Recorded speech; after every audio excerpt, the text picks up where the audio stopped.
পারবো না। এর জন্য আপনাকে যেতে হবে, সার্চ করতে হবে, সামান্য একটু গবেষণা করতে হবে। কেন একদল এই 2 মাস কালো পোশাক পরে রাস্তায় বের হয়ে বারবার হোসেন হোসেন করছে? এর একটা বড় রিজন, আজকের যেমন কলকাতার বুকে একটি ধর্ষণ হয়েছে, তাকে নির্মমভাবে হত্যা করা হয়েছে, তাকে আমরা নিন্দা জানাই।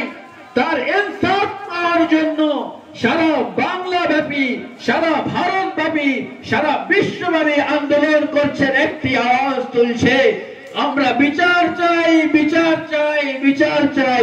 যতক্ষণ না বিচার হবে ততক্ষণ পর্যন্ত আমরা বসে থাকবো না। ঠিক অনুরূপ আমরা ইমাম হোসেনের আজও বিচার পাইনি। সেই জন্য আমরা বারবার বারবার হাজার বছর ধরে, 1500 বছর ধরে আমরা সংগ্রাম করে বাইরে বের হয়ে চৌরাস্তায় গিয়ে, শাহবাগে গিয়ে, রাজপথে গিয়ে বারবার হোসেন হোসেন করছি। আর এটাই বলতে চাচ্ছি, হোসেন আজও পর্যন্ত ইনসাফ পাননি। তার 72 জনকে শাহাদাত দিয়েছেন, কিন্তু তার আজও কোন শাসক এসে বিচার করেননি।